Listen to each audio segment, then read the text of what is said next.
All right. Well, everyone, welcome. Welcome back to my channel. My name is Dr. Anwar Youssef Dunbar, and this is Big Discussions 76, Science and Technology. First of all, please like the stream, please share it, and please subscribe. Also, if you're watching on the playback, because this is going to go over to YouTube. Well, it's being streamed on YouTube right now, but a final recording is going to go over to YouTube when the live version of this is done. So I see my three guests are here. I'm going to give a, I believe context is important. So I'm going to talk for a few minutes and kind of give some history as to how we got here to this discussion so that any new people watching and for anyone with a non-science background who's watching, you'll be able to have a clue as to how we got here and what's going on. Let's see. Okay, yeah, I see you. I see all three of you. What's very exciting is we have someone from overseas this time. So this is a bit of history for me. Okay, so let me get into my little introductory spiel here, so as not to waste time. So I'm going to do the screen share. What's interesting about this discussion is that the last time was a discussion with me and two members one from the G6PD Taskforce and Foundation about G6PD Deficiency. And today we're going to kind of go to the next level and incorporate drugs into the discussion. So for anyone, my backgrounds are in pharmacology and toxicology, and for anyone who is unfamiliar with what those are, because our discussion today is going to involve those sciences. This is a blog post I wrote on my own blogging platform about what pharmacology is. I wrote this so that individuals who don't have a background in it could understand it. So this is going to be relevant to what we're talking about today, because we're going to be talking about drugs. So I also wrote this one. Let's see. I also wrote this one on toxicology, which is also going to our discussion today is also going to involve both of these, because I believe these are sister sciences, quote unquote.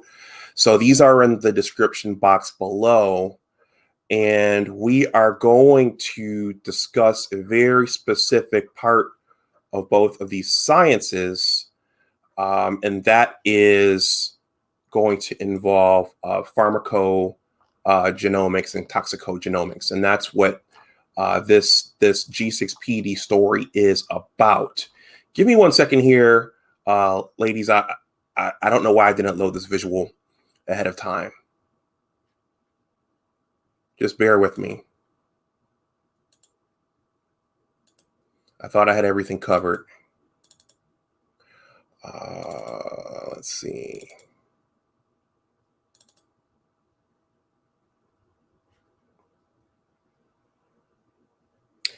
That's not the one that I wanted. Delete that one. Just bear with me for 1 second.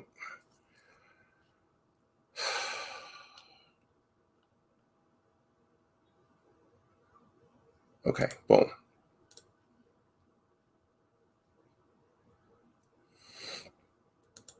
Okay, so what we're going to be talking about today as it relates to G6PD deficiency and COVID-19 is this is the pharmacogenetics / toxicogenetic story, at least the way I see it. And what that means is that, we all get genetic material from our mother and our father.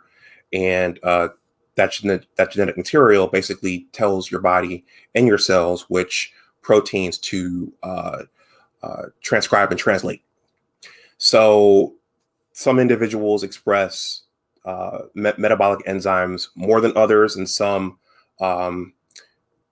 express those metabolic enzymes at a much lower level. And so the enzyme class, or the enzyme that we're concerned about today, and which we're going to focus on today, is G6PD Dehydrogenase. Thought I had this all loaded up. Just bear with me for a second. November, where's November? Where's November? Where's November? There it is. There it is.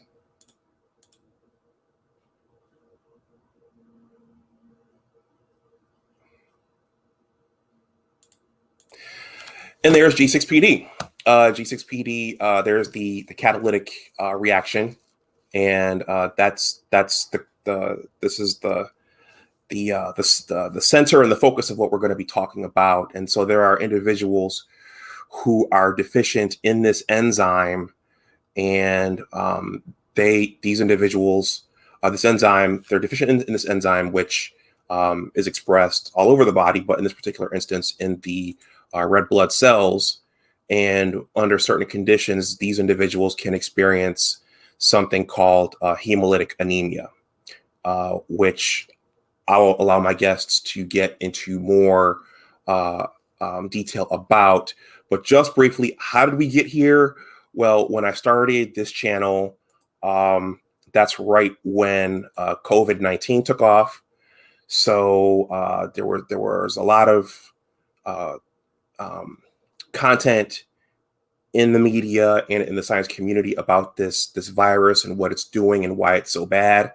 And with the pharmacology, toxicology background, I became interested in the drugs that the identification of drugs that could be used to treat COVID-19. That journey took me to learn some things about chloroquine, which is an old anti-malarial drug, and also that led me to learn about hydroxychloroquine, which is a related drug. And these two drugs led me to the G6PD story. Actually, Niloufar actually came into my comment section after one video and said, yeah, this is a real thing. And this is after another commenter kind of confronted me on it. And so that's how this windy road led us here. And so I started talking to Niloufar and the G6PD Foundation and the G6PD Deficiency Taskforce. There are a lot of groups who are concerned about individuals who have this deficiency. And just briefly, I'm going to bring you guys up just in 1 second. Some of the other drugs that people are looking at as it relates to this are dexamethasone for the treatment of the inflammation. Also, avibtadil. This is another one that's been in the news. I've created content on these drugs on my channel. And also remdesivir, which is an antiviral. I think that they found that this wasn't so effective, but they were interested in this one for a while.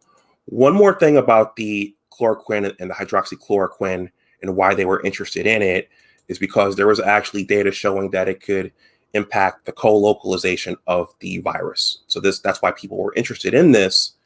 But as we know now, through the G6PD Task Force and Foundation, everybody cannot use those drugs because of the potential health dangers. Let me see. Do I have anything else here in my sales pitch? I created another video, which is down below in the description box, which looked at some of the natural ways in which we can protect ourselves against COVID-19. There are numerous vitamins and metals, supplements that that are recommended. Vitamin D, vitamin C, and interestingly, zinc is a supplement that seems to have immune function. So with that, I've probably talked enough. So I'm going to bring my guests up and you can hear them talk. So let's see. So I'll bring Niloufar up first. Welcome. Hello. Hi, welcome. Glad to be back, Anwar. Welcome. Happy Wednesday. I'll bring Keely up. Hello, Keely. Hi. Glad to see you again. And I will bring Carmela up now as well. Welcome, Carmela. Hi. Can you hear me? I can just.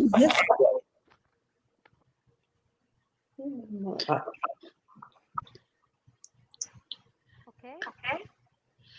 Okay. Yeah, very good.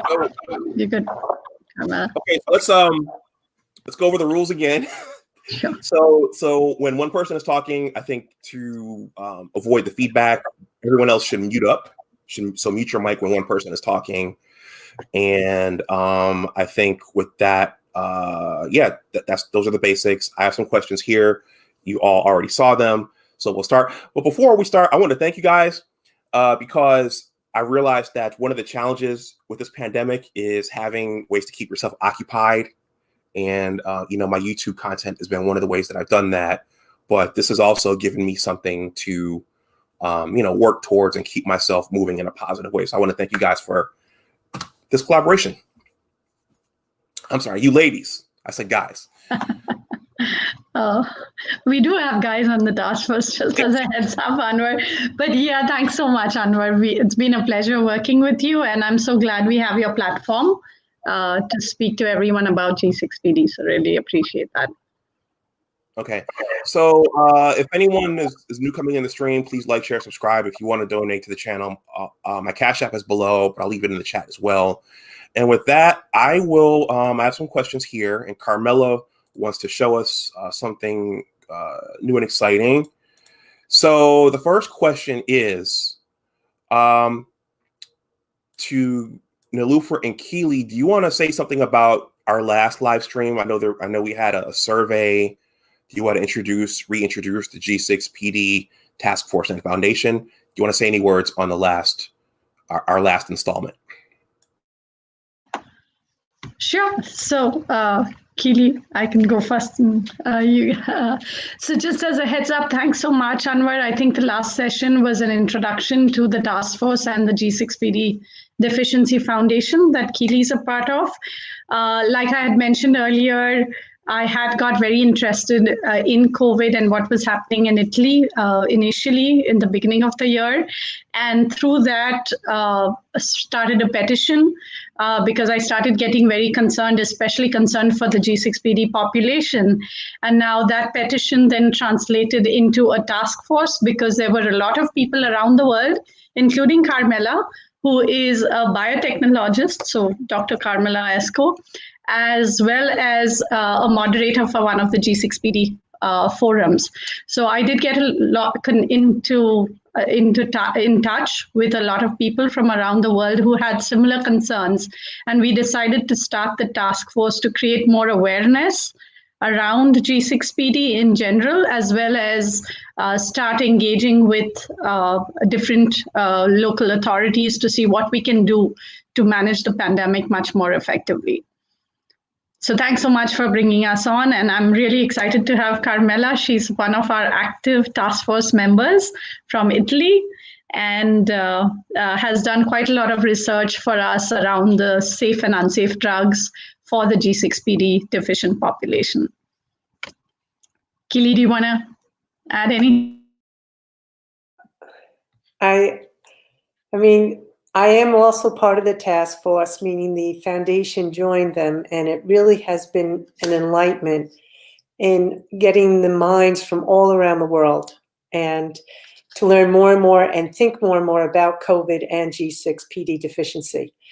As the foundation evolved, I found that there is so much misinformation out there of G6PD deficiency, and I guess the mission of the foundation is really to get true, valid research going, answers being answered about it, about G6PD deficiency. It has been around for a long time, and it's now time to really, really get the research going and finding out more about it. So as a foundation, I just want to bring out the awareness of this enzyme deficiency because it is prevalent in the United States. It's not just in other parts of the world because United States is a conglomerate of all different parts of the world. So and that's why we're involved. And so I'm very, very pleased to be on this podcast because I'm just learning more and more, and hopefully some of the things that I talk about, someone will learn from that and maybe save lives or at least keep people healthy.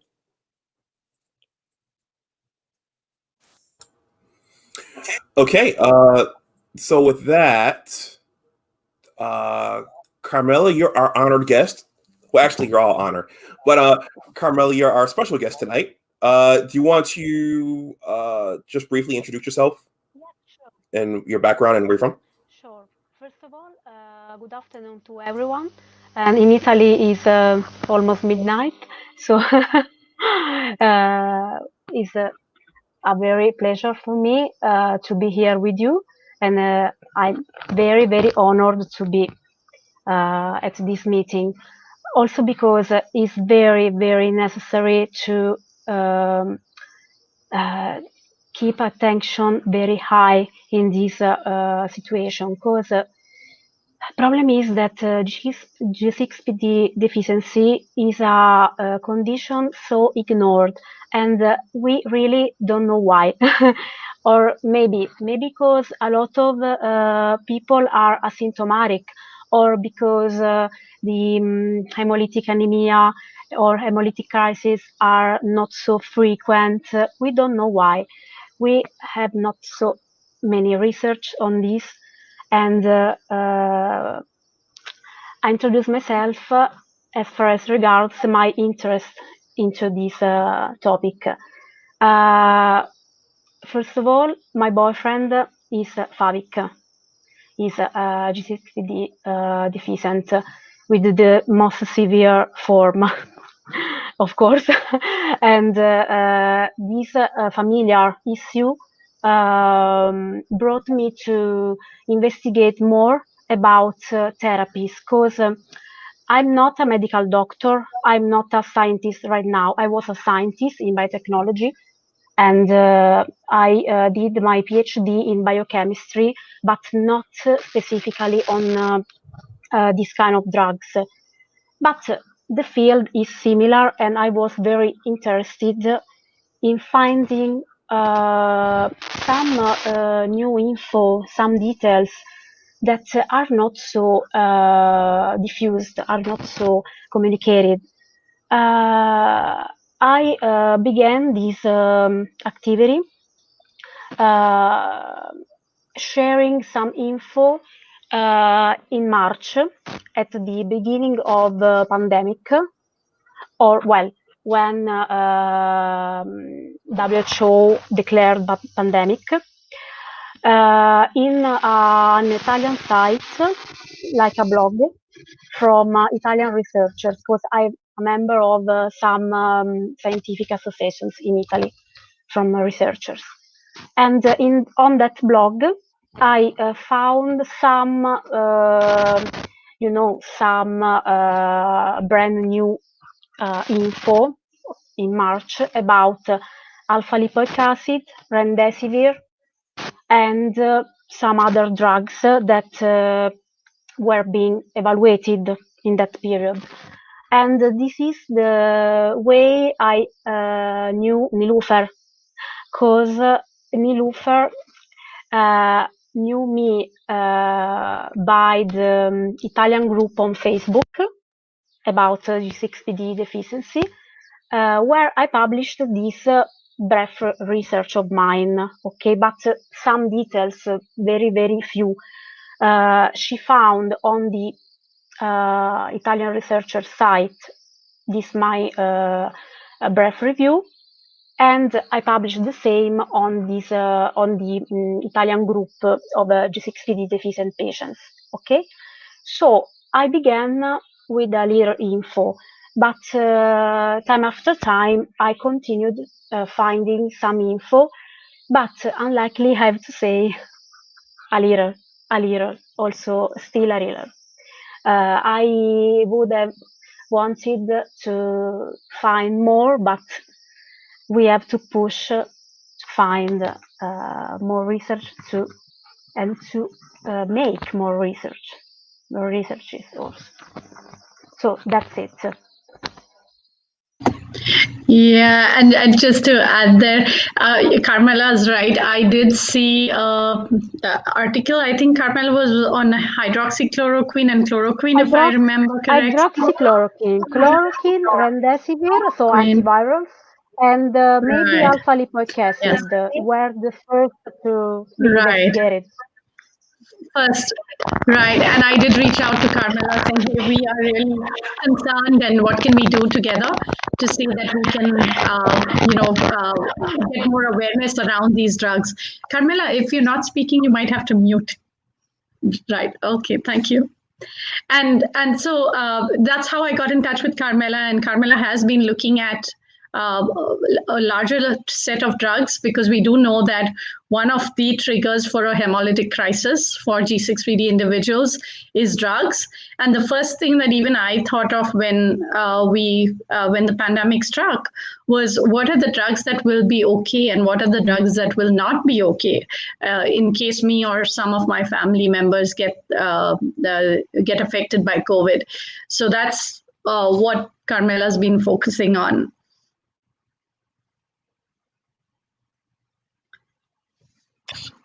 Okay. So I think, let's see. So Carmela, you've been interested in the drugs that were safe for COVID treatment, and the safe ones and the unsafe ones. So you have a presentation. How do you want to present this? I can show it. Do you want to walk by slide? Do you want to focus on the tables? Would you? How do you want to handle this? Yes, sure, but briefly, just some details, but nothing in depth. It's like a guideline. Okay. If you want to share, I can go through briefly. Okay. Give me one second. Window.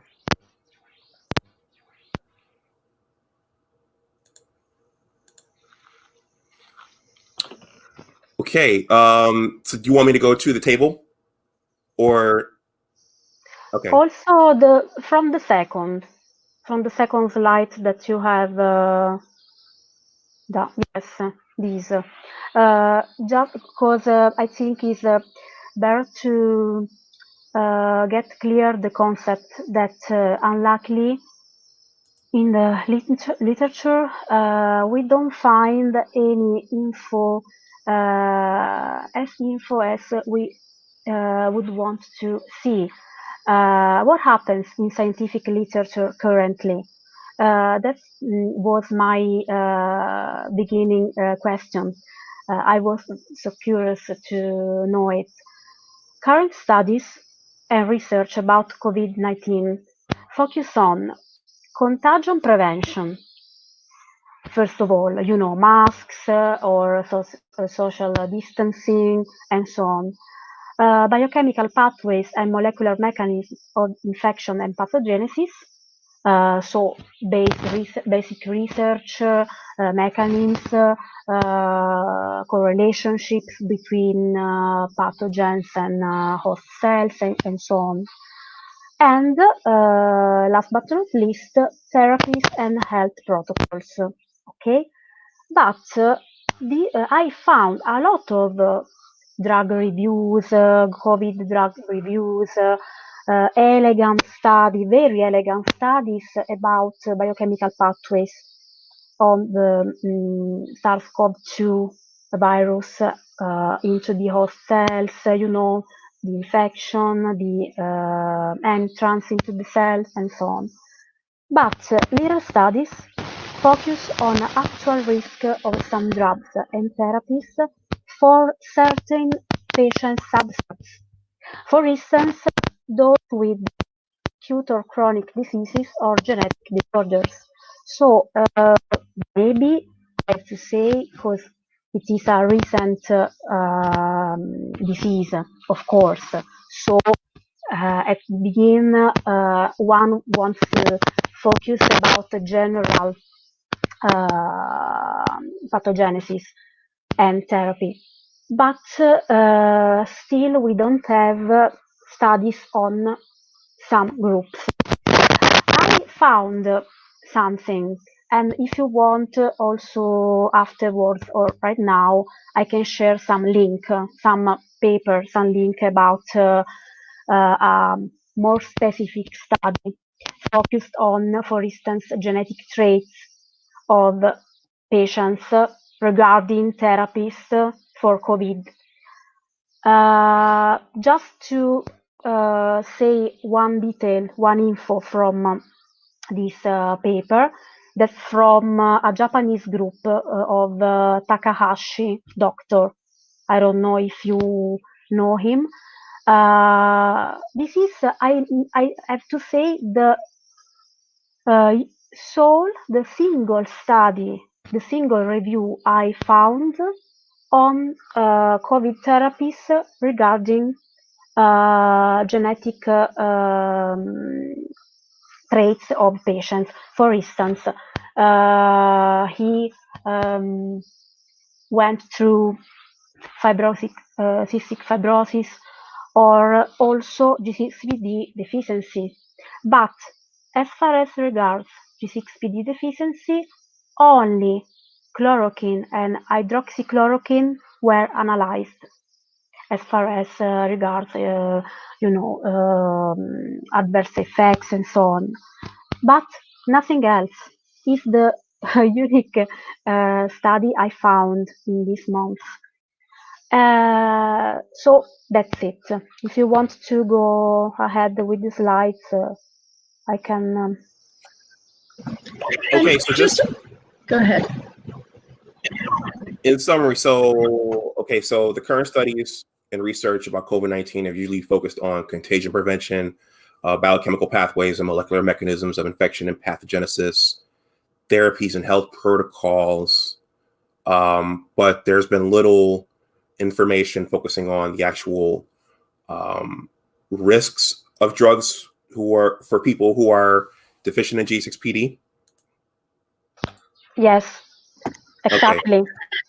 And I would add to that, I think there are now quite a number of case studies of individuals with G6PD having gone through hemolysis due to the use of drugs with COVID. And those case studies have started coming up. But the proactive, looking at these drugs more proactively, and like Carmela said, it's mostly only on hydroxychloroquine and chloroquine. So looking at these drugs more proactively and really understanding what's okay and what's not okay for the G6PD population is something that is really missing and needs to be addressed.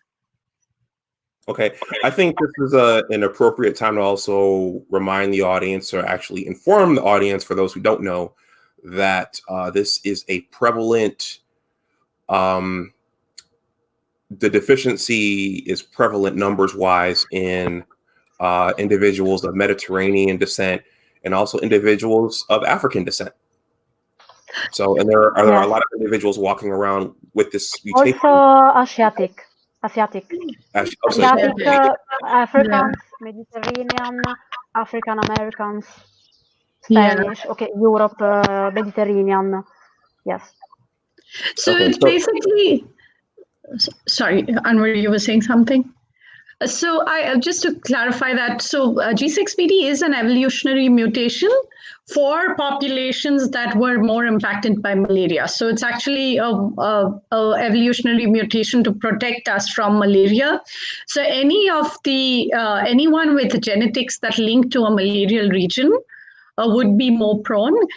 Today, there are between 400 to 500 million.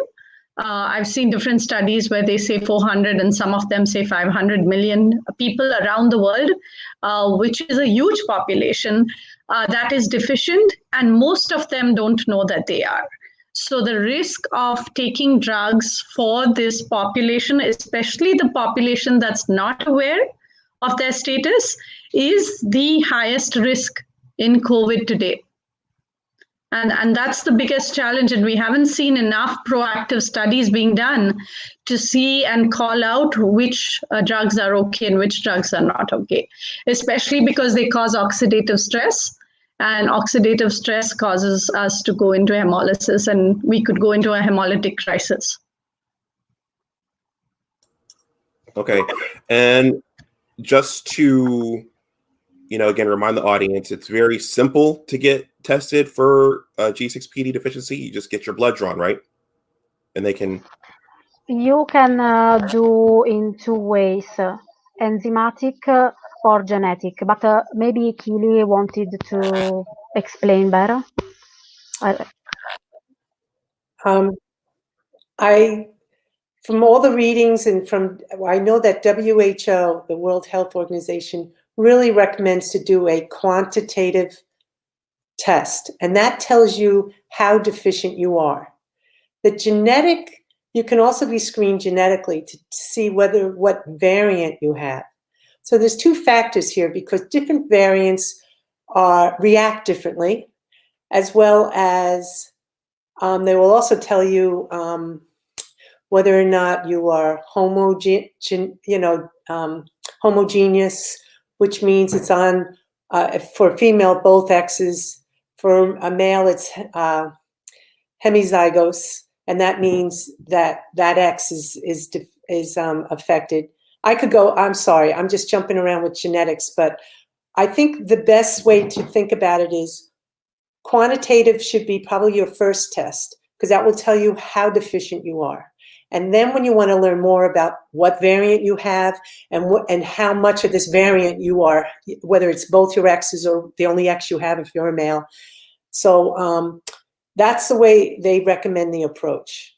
And I think it's a very easy, smart approach. It's, you can give a blood sample for a quantitative test. And every institution has the proper, in the United States, has the proper machinery to read this and actually determine the quantitative amount.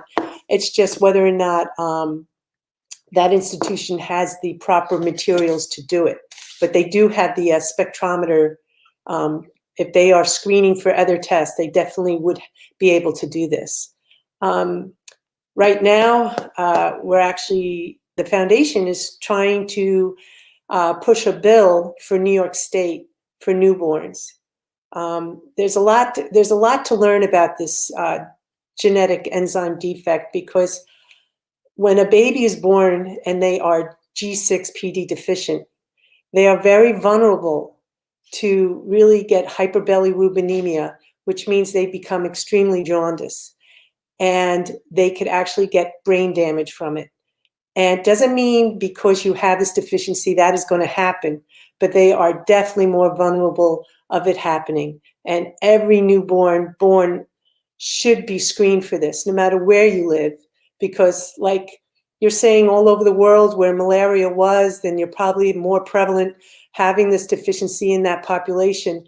Like I said before, America, a lot of people have come from those locations, are now living here and reproducing, and the gene is still happening. So yes, it could be 400 million when the last time they really took an effort of trying to figure out how many of us have this deficiency.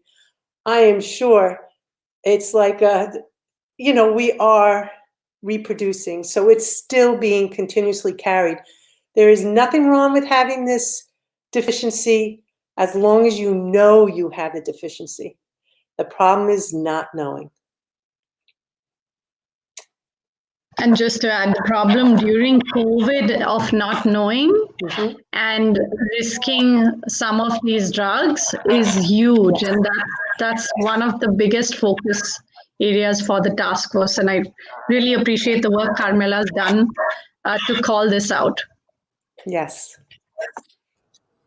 Now, before we move on, let's say someone in the audience goes to the doctor. Is this a pretty simple and free test, or do they have to call the insurance company and say, "Hey, we want to test this patient for G6PD," and the insurance company calls back and says, "No, we don't cover that." Is it relatively simple? I think if they speak to their physician and talk about their concerns, that it's just like any other test that a physician would have to subscribe or prescribe for that patient. I don't know about different insurance companies. I can't answer that. But generally, if a physician makes a prescription to have it be tested, then I would assume if they're insured that this would be covered. I don't know. But with, like I said, in New York State, we're trying to get it to be a mandatory newborn screening. Thus, it will have to be covered by New York State. It means of being able to have that screened. So. And I think Carmela was mentioning it earlier, or maybe before this meeting, is a lot of doctors don't know either. And Carmela can talk to that. I think in Italy, Carmela, where it is so prevalent, and it is the most severe variant of G6PD in Italy, a lot of doctors in Italy as well are not aware. And this is the biggest challenge. People are not aware, doctors are not aware, medical practitioners are not aware. We have to get the word out so that people start looking for this and people start watching for hemolytic crisis for these ethnic populations that could react adversely to drugs. Okay. Well, to the audience, yeah, you can at least ask your primary care doctor about it. It sounds like a simple assay or two simple assays. So if you're concerned about it, just ask. Okay, Carmela, shall we move on to? Yes, sure. Okay. To the next, just to say what we know about, yes, that. Thank you. Also here I wrote that G6PD deficiency is one of the most forgotten among genetic disorders. I don't know why, but it's like this. Little studies focus on what this is what I found, but I have to say that I searched on a lot of databases. First of all, PubMed, but also other. Biochemical pathways and molecular mechanisms of drugs related to oxidative stress. We know a very few. Imagine that about some drugs in the table that nextly we will see. I found one or two studies from the 80s, 40 years without studies on oxidative stress caused by some drugs that are commonly used, because you know that a lot of drugs proposed for COVID therapies were repurposed because derived from old treatment of other diseases. So why some drugs that are commonly used are not still not yet studied in depth as far as regards oxidative stress, and so and not only in vitro but also from a clinical point of view on a patient. This was a real problem. And also a few studies about drug-related adverse effects for people carrying this condition, and little studies about the screening that Nilufer and Keely strongly explained before. We have a very few studies on the screening. Imagine that also in Italy, that you know has a huge prevalence of the most severe allelic variant. We are conscious, but a lot of physicians tend to ignore or are not so they don't refresh their knowledge. And imagine that the screening is covered by the National Health Service. So our problem is not the access to the cure, to the treatment, but the knowledge. It's strange, but it's like this. So we can screen, we can have the treatment, but it's not so frequent to find a medical doctor conscious about this condition. Just a private issue to let you understand. When my boyfriend underwent an operation to the nose, to the upper airways, medical doctors wanted to use some anesthetic or some other molecules that were not so safe for him. And when he tried to say, wait, maybe I cannot receive this treatment, in, sometimes the physician told, oh, well, I know what I do. I'm the doctor. Why are you so scared and so on? Well, but is not the proper way to answer a question, because if I carry a disorder and I know from scientific papers, peer review, not one single blog that could exert a negative effect, pay attention. Problem is not only the possibly lethal hemolysis, especially in a pandemic context. Problem is that you occupy a bed, a hospital bed, if a patient undergoes hemolysis. Maybe you can treat him, he can have a recovery, and it's okay.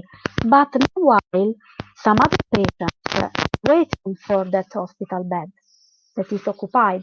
And we know that the main problem nowadays, I think also in the United States, in Italy, is a very, very severe problem, that hospitals are collapsed.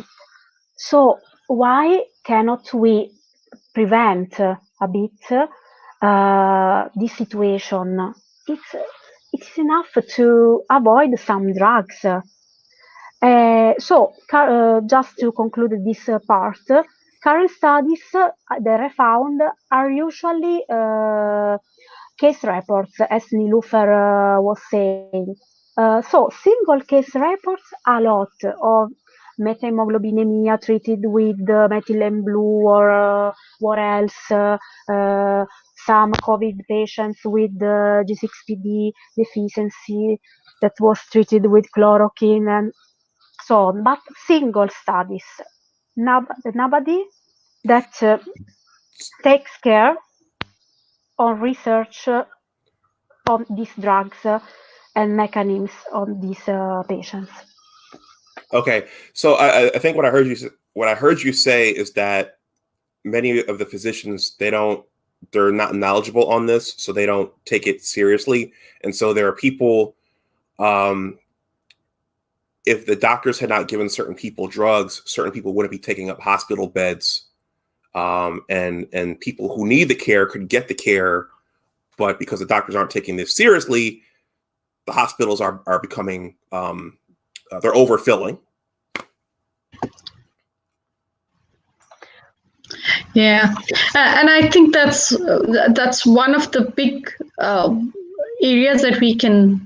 I think this is an easy win for everyone. If we can start just acknowledging this population and being careful about the population, there's a huge potential of improving the way the pandemics are managed, and for the hospitals, like Carmela said, leaving those beds for the people that where a severe condition could have been avoided, for just by taking the right drugs and avoiding the wrong drugs. I was wondering about Advil and what happened there. All of a sudden, during COVID in the very beginning, one of the first things they said to anybody, whatever you do, do not take any Advil. Stay away from Advil. It's giving adverse effects. And, I wonder, they didn't really look at what the population was that was affected by it. And it has been known, Advil has been known to be sometimes a trigger for hemolytic side effects, and, these things were never thought about or even considered. And then as soon, then that happened in the very beginning. I have yet to hear about Advil again. Why? Why isn't that looked into? because it really did make an adverse effect to a certain population out there when they were being treated for COVID. Okay, so in general, the medical community needs to educate itself more on the risks associated with G6PD deficiency. Okay, well let's go back. Let's go back to the presentation. I think it's just there's just the tables and Yes, sure. Just some details on the drugs. Yeah, so I think you have two tables here. Do you want to just talk about? I know one margin shows the drug, and the other margin has a yes or a no. So do you want to just walk us briefly through what you found, Carmela? Yes, I will explain briefly this table.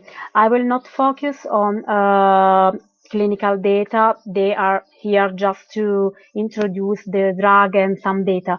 But I searched some drugs, the most used or proposed, and I found some no drugs. That means for me unsafe. So in the case in which those drugs are unsafe with certainty, because for years we found studies that confirm this toxicity for G6PD deficient patients, right? So methylene blue, chloroquine, and hydroxychloroquine, I would say no, strictly no, so unsafe. Okay, I have to say that methylene blue and the chloroquine and its analog more stable hydroxychloroquine, more tolerated also, were malaria drugs. It's curious this, but not so much in reality. That this why they can provoke hemolysis or other adverse effects dangerous for this subset of patients. Because I want to. Carmela? Yes? There's just a little bit of feedback. I don't know if you're touching your mic. There's a little bit of something. But anyway, just go ahead. Yeah, there's some static, Carmela. I don't know if you can help that. It wasn't happening earlier. Maybe your wire is loose or something. Sorry, in which sense? This is much better. This is much better. Whatever you did worked. Okay. Yeah. So, why these drugs are dangerous for this subset? Because they can increase oxidative stress. And if you watch at the structure, just one note I have told you. When you say molecular structure of the most dangerous drugs for G6PD deficient patients, you notice that we found circles, circles of carbon atoms and with the aromatic structure. And this structure that we found also in chloroquine, methylene blue, and so on, also a lot of aromatic rings, okay, in the biochemical structure, can suggest some electron jump, some problem, some issues with the increase of oxidative stress. And if you are interested right now, I can say what some studies have found. So Carmela, so you're suggesting that there's a structural activity relationship, and it might involve some redox, right? Some yes, some oxidative. Yeah. Okay. Yes, I have to say that I found for months. I tried to find for months also during the summer, because everything was closed. So, but structure activity relationships were not so investigated about these drugs. I found very, very few.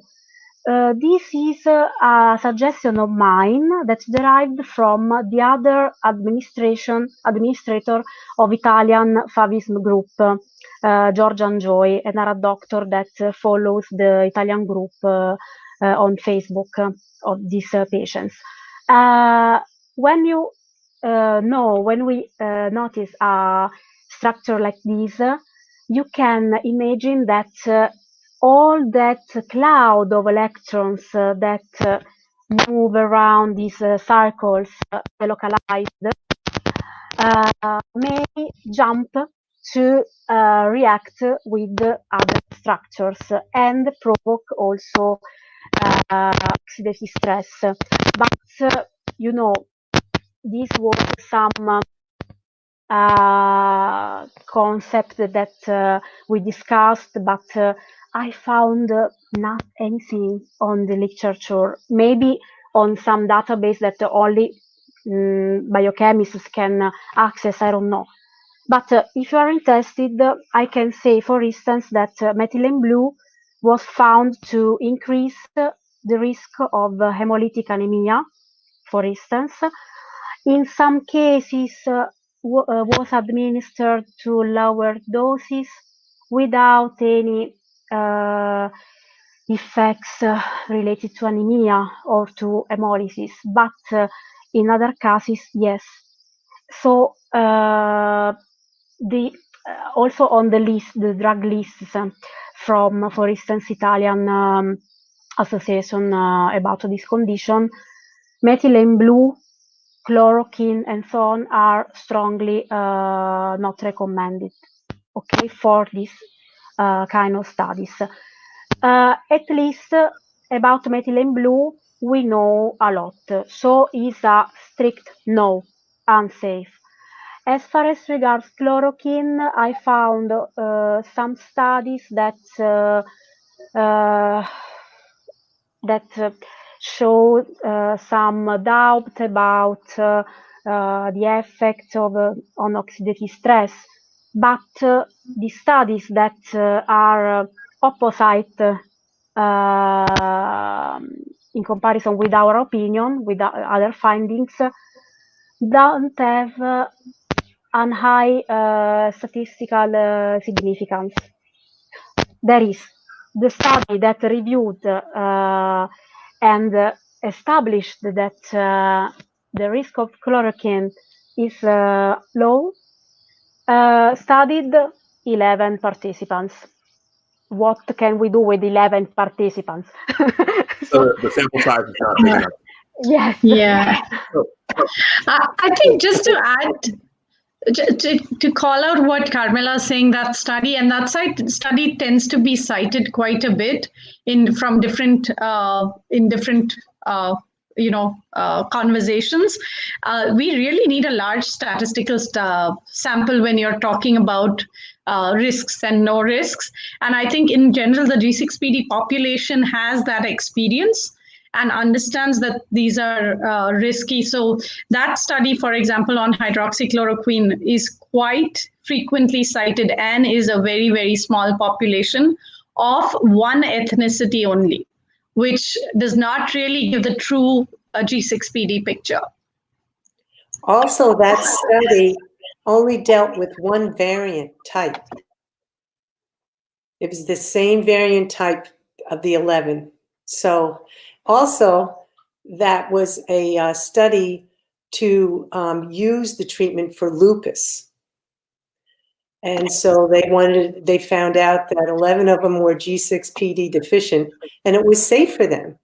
And that's how they came about saying, well, hydroxychloroquine is safe for anybody with G6PD deficiency by 11 people. And the other part of it that didn't make sense was the variant. And also those people were not sick with a virus. As we know, you're already sick with a virus. It's a trigger for people with G6PD deficiency. It's a known trigger of viruses, infections. So you could throw that paper out because it really did not pertain to COVID-19 at all.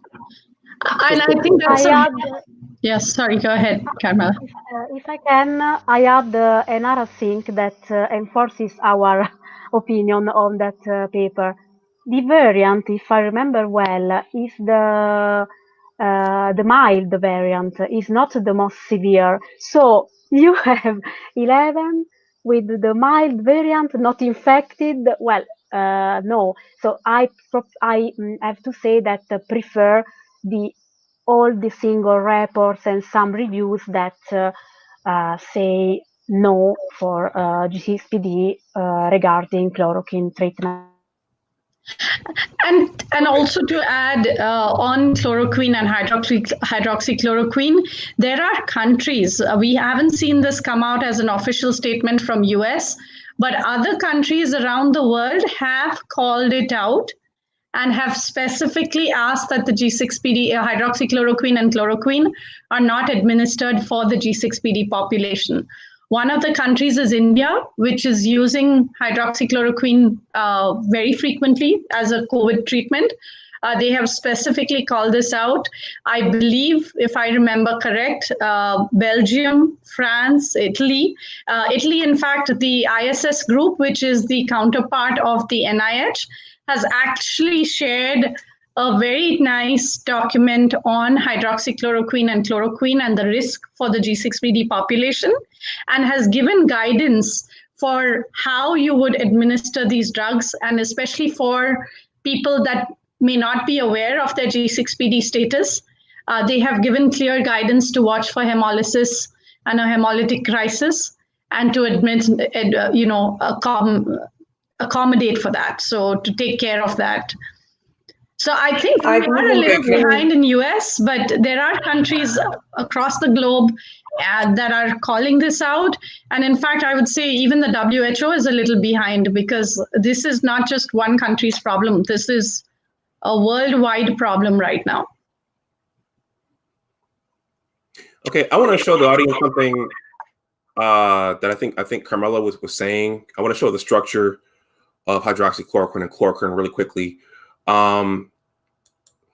If you look at this, everyone, it has these, you have these double bonds within the ring structures. I believe if I go back to chemistry, those are, I want to say resonance structures, but those double bonds can move around. And from a drug standpoint, that's called redox cycling. And so those double bonds, those electrons can interact with proteins and certain aspects of proteins. So I think that's something that I heard Carmela say, that you can get that can lead to the oxidative stress. I don't think you guys have proven it yet, but I just wanted to visualize for the audience what she was talking about. And then we have before we go to the second table, because I think we should move on. I have a comment here. And I think this is important to reiterate for the audience. I'm going to skip to the second question. Yes, just one word before going to the next slide on ozone, when I can. Go ahead. This person asked, I just came in. How prevalent is the G6PD deficiency within the global population? It's very significant. Yes. So just to add there, I think since he came in late, it is studies. Most of the studies say 400 million. Some studies I have seen, including the latest one from the ISS group in Italy, says 500 million, which is nearly 6% of the global population. So there's a huge percent. And the only way I found out that I was deficient is because my dad reacted badly to drugs. And most of the folks who know that they're deficient is only because they've had some family history. There are few countries, I know Singapore does it, that do neonatal screening for G6PD deficiency and therefore have a good view. And interestingly, you see how Singapore is doing, right, in terms of COVID. They're doing very well. Of course, I'm not attributing it to G6PD, but they know how to, they have addressed the G6PD topic and they do neonatal screening. But most of the folks around the globe are not aware of this condition, and that is the biggest risk in our minds for COVID today. Okay. Shall we move on to the next table, the second table?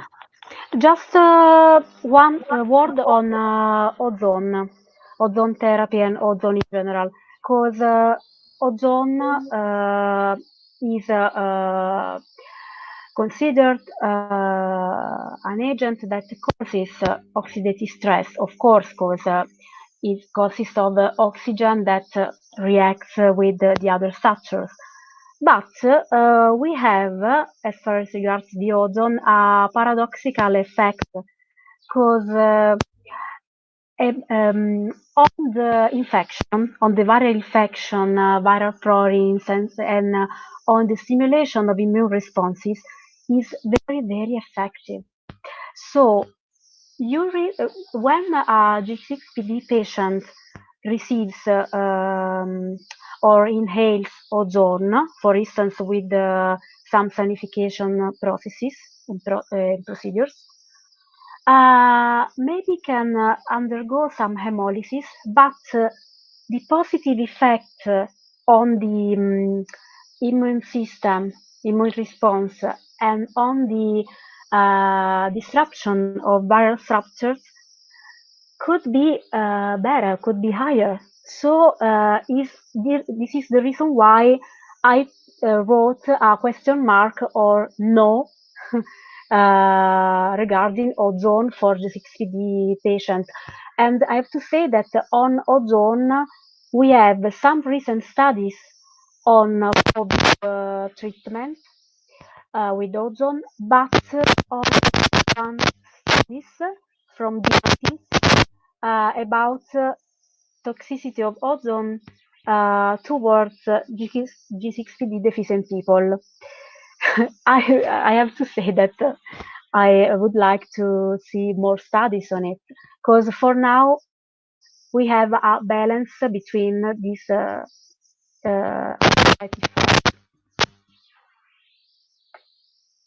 if you want to, you can now move on if there are no questions.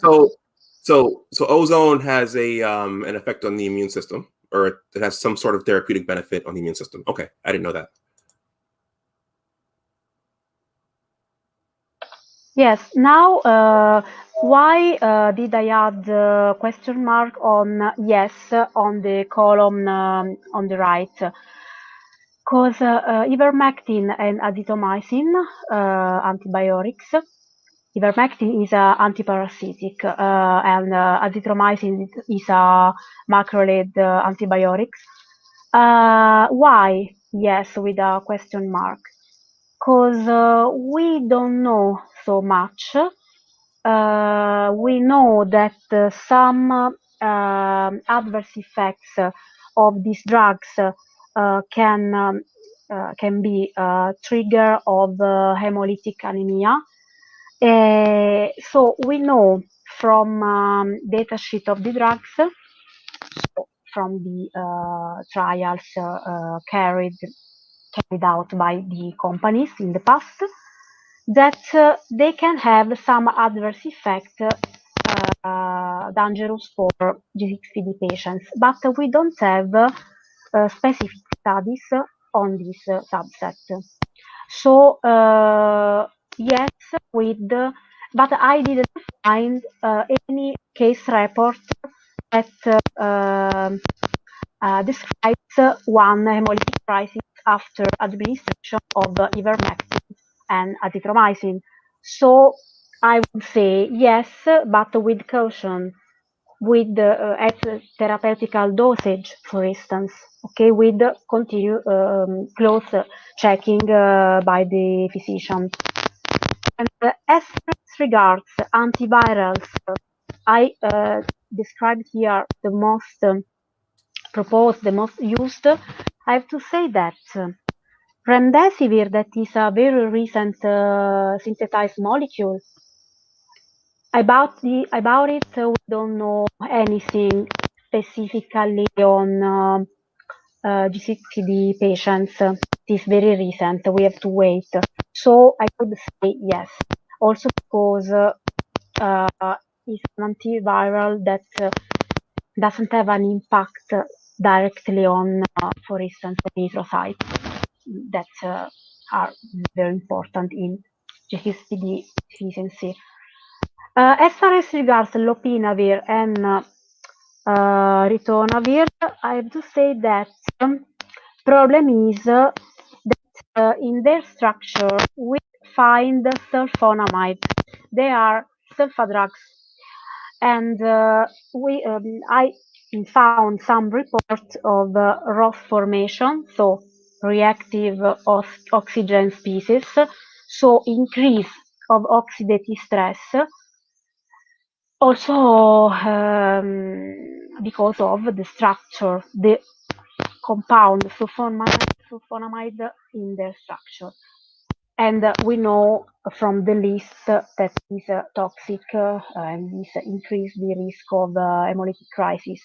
But I have to say that a retrospective study about the use of these viral protein inhibitors, so that lopinavir and ritonavir, that is a cocktail, usually a cocktail in combination, didn't show any hemolytic crisis or hemolytic anemia in G6PD patients. So we know that they may have a negative effect, but up to date we don't have any reports of this. Stop with drugs. If you have some questions, that's it. It's not all. It's not much. Okay, so these there's no data showing that these three classes of drugs are particularly dangerous for G6PD deficient individuals. Okay. I think what Carmela was saying is that the science behind it, or there could be a potential risk in terms of reactive oxidative species and oxidative stress, but there are no clinical reports so far that have actually shown any hemolytic crisis. So you would use it with caution.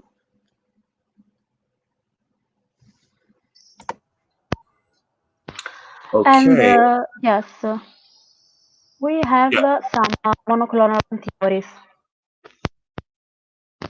And in these cases, also here I can say yes with the question mark, because we find, as far as regards the antivirals before, we found some adverse effects on the data sheets, the adverse effects within the studies of the companies, but no scientific reports on peer-reviewed papers in the scientific literature. So it's the reason why also in this case I prefer to write yes with question mark, because they could have some role in oxidative stress. For instance,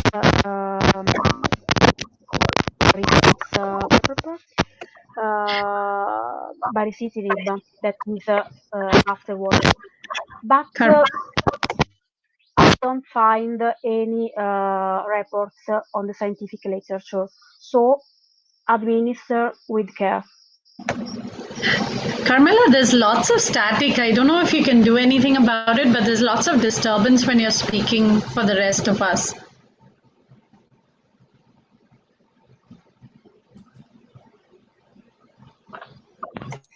Okay, we're I think, oh no, we have some more.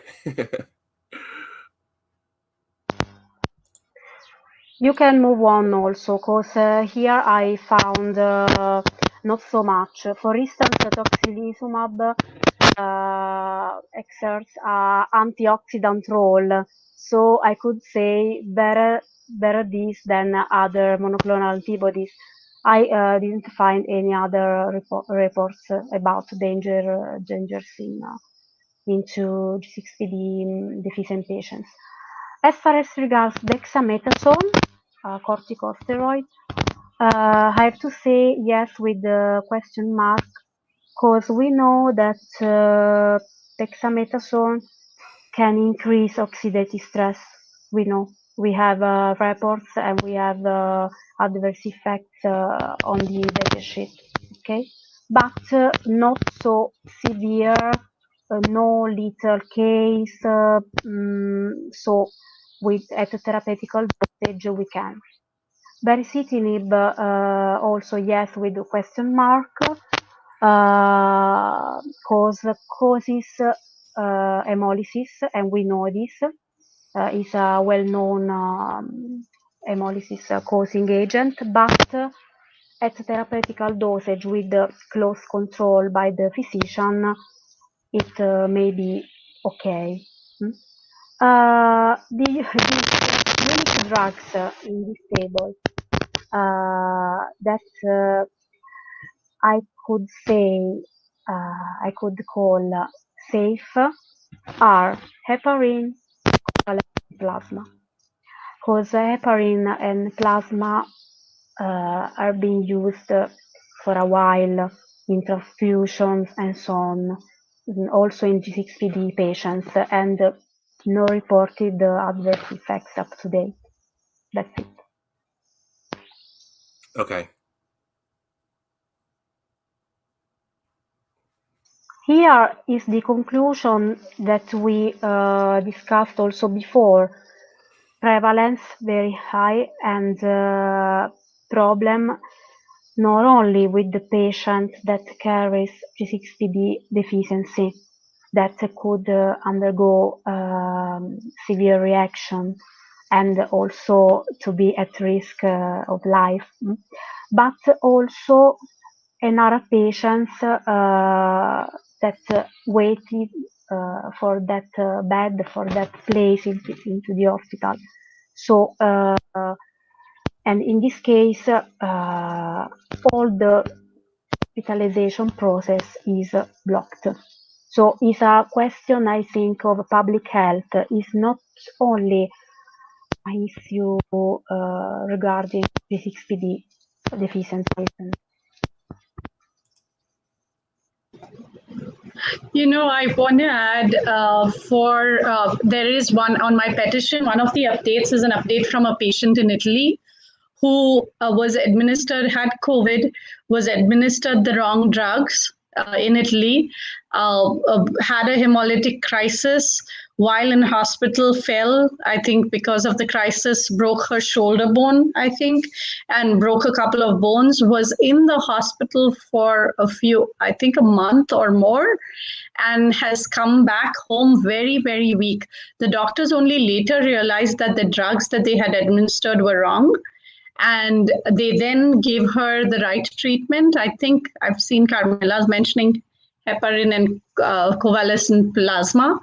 Her account is both in Italian, and I have just done a Google Translate. So you can actually read the patient's review of how the wrong treatment impacted her. And she had a very long recovery journey, only because of, or I won't say only because, but having being given the wrong treatment did impact her severely and did impact her recovery as well very severely. Also, just on hydroxychloroquine and chloroquine, what is very interesting is there were two big studies that were done during COVID. One was Dr. Mehra's study, and I think that came from Harvard. And it showed that hydroxychloroquine was not okay. And it was a very I would say, publicized study, and there was a lot of back and forth, and I believe it finally got retracted because of data inconsistency. But we did reach out to Dr. Mehra and ask him, and he did mention that he had not considered the G6PD population in his study. Now, there's another study in France that's very popular, and that's, I think, Dr. Raut's study about hydroxychloroquine and chloroquine. And he's been advocating it quite a bit. And in his study, he has taken into consideration the G6PD population. And he has excluded the G6PD population from his study. So while I don't know whether hydroxychloroquine in general is a drug that can be used for COVID, I would stay out of that. We know that it's not okay for the G6PD population, and therefore should be. And even if you do administer it, you administer it with bearing the risk and reward, looking at what the risk and reward is. I think for COVID, there are other alternate therapies that you don't have to go with hydroxychloroquine in this case. In some cases, you might not have any other choice. So. Okay. Let's see.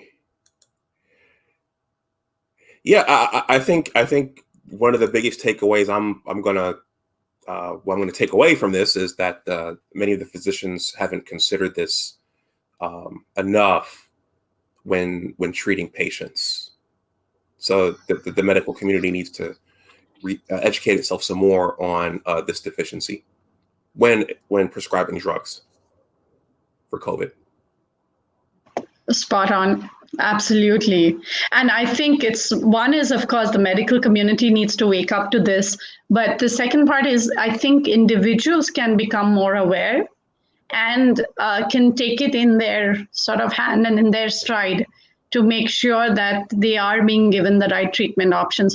I think any G6PD individual has a list of drugs that we carry around to every doctor so that we are making sure that they are aware that we could be allergic to those drugs. There's still an issue, and that's because a lot of people do not know they have this. So they won't be talking to their physician saying, what about this treatment? I have if they don't know they have it, then things like this are going to happen. So I've seen recommendations, letters of recommendations being published, several of them stating that they truly believe every patient being treated for COVID should be screened for G6PD deficiency. I've seen that in several letters of recommendations being, that were published. But I don't think that is happening. I just think it's not even being listened. And like we said from the very beginning, G6PD deficiency is not taken seriously in a lot of the field of medicine for some reason. And I wish I did know why, because it should be. Okay. And I would just add that I think just given the place we are in and the fact that a lot of people don't know that they're deficient and could be reacting adversely to drugs, it would be important for doctors just to monitor. So the Italian group, the ISS group, has called out what to monitor for in terms of a patient going into a hemolytic crisis. And if you are seeing a COVID patient going into a hemolytic crisis, you might want to look at the drugs that you're administering to them and try and find out more about what's happening. And of course, stop that treatment and look at an alternative. But G6PD could be playing a role there. I know we had a comment on Dr. Dunbar, if you wanted to talk about that. I do want to say one thing is, if you are going through a hemolytic crisis and the physician decides to test you for G6PD deficiency, it will probably you'll get a false negative because your body is reproducing new blood cells and the test will come out stating that you are not deficient, and you may be. So you got to be careful there. When someone tells you that you are not deficient, if you are sick, that is not the time, or especially if you're hemolyzing, that is not the time to take the test for G6PD deficiency. You have to wait until you get over the episode of the hemolytic crisis. Okay. Well, we're coming up on an hour and a half. I don't have anything else. I think all of this will be important, in the current crisis and then going forward. But I think the doctors just need to be more knowledgeable, and the patients need to be knowledgeable as well to ask the right questions themselves. Do you all have anything further that you want to communicate tonight? I do want to thank Carmela because she really has looked at this in an unbiased way, but with her knowledge of biochemistry, she kind of has a feeling what could be danger and what could not be.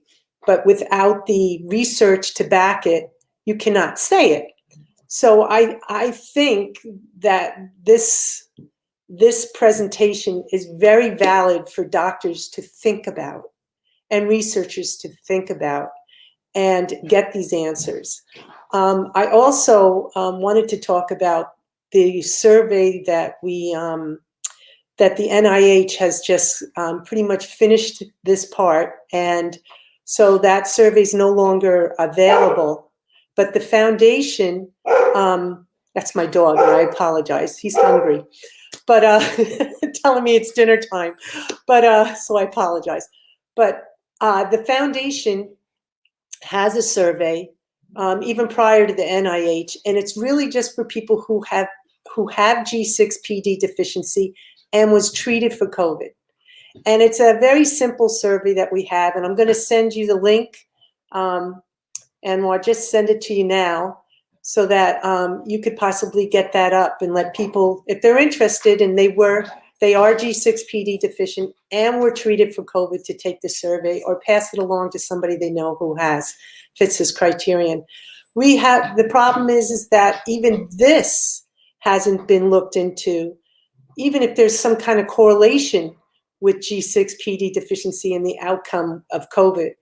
And I'm not sure the survey with the NIH is completed and what that result's going to be, because I do not know how many people actually filled that out with G6PD deficiency, who are deficient. So that's about all I want to say. Yeah, I just left that link in the chat in case anyone's interested. Okay. Yeah, Dr. Anwar, I think just last time when we came on, we did speak about the NIH survey for folks who are new today. And NIH did add G6PD as one of the rare diseases in a rare disease research survey they were looking at. And we were very glad about that. I'm so thankful for you to bring us on. I think that in the podcast with you really helped spread the word. I'm not sure that NIH has got enough responses from the G6PD community to be able to really look at any statistical analysis. So that would be unfortunate, but we did try, and we are pushing every day. And we're looking forward to people hearing us and looking at this as a real concern and taking action just the way you did. So thanks so much. And I think Carmela, like Keely said, I keep telling Carmela, I just want this piece of work to get published somewhere, because I really need something like this. I need that table to go to any doctor and say, hey, if me or any of my family members who are deficient do fall ill with COVID, I really need something to go by and know what's working and what's not working, and just what we should be watching out for if we do start getting, we have to take these drugs and they are creating an adverse impact, then just to watch out for that and to address that need. So I cannot thank Carmela enough for what she's done for her boyfriend and for all of us, the overall population that is deficient. Yes, Carmela, thank you for putting that, doing the research and putting all that information together. Do you want to say something before we conclude? Yes, I think that the main action to make is first of all ask for screening. Ask for inserting G6PD deficiency into the clinical trials for these drugs, and ask for more research, because yes, we can search on the scientific literature, but if there are a few experimental studies, we cannot say anything apart from some little info we have.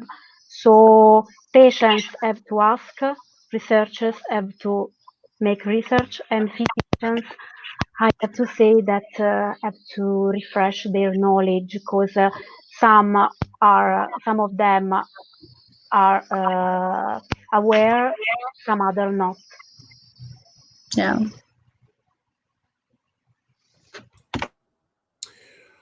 Okay. I will.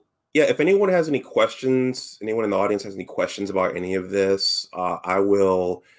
If any of you want to leave your email addresses or anything, or a website or something, if people have further follow-up questions, I'll leave those in the description box below on the replay.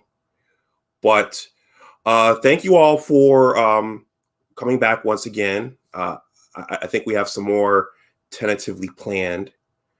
And Nilufer, were you going to say something?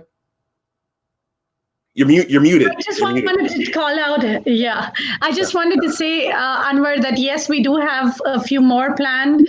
One of our, two of our members in the task force have recently published the etiology and biochemistry of COVID and how the G6PD enzyme plays a role in it. We do want to bring them up next for the next session. They're based out of Belarus. And that research paper has just recently been published in the Frontier Journal.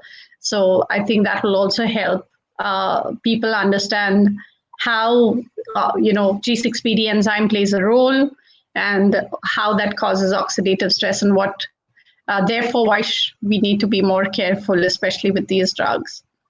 Okay, so that sounds exciting. Yeah. Okay. Well, on that note, we'll go ahead and conclude. Thank you all once again for coming. Thank you for everyone who watched here on the live stream, and everyone who was going to watch on the playback. If you have any questions or comments, please leave those below. Please like the stream, please share it, and please subscribe. I will talk to you the next time. And as always, remember that your attitude determines your altitude. Take care, and I will talk to you the next time. Thank you all. Bye-bye. Thank you, Dr. Anwar. All right. Thanks, everyone. Bye-bye.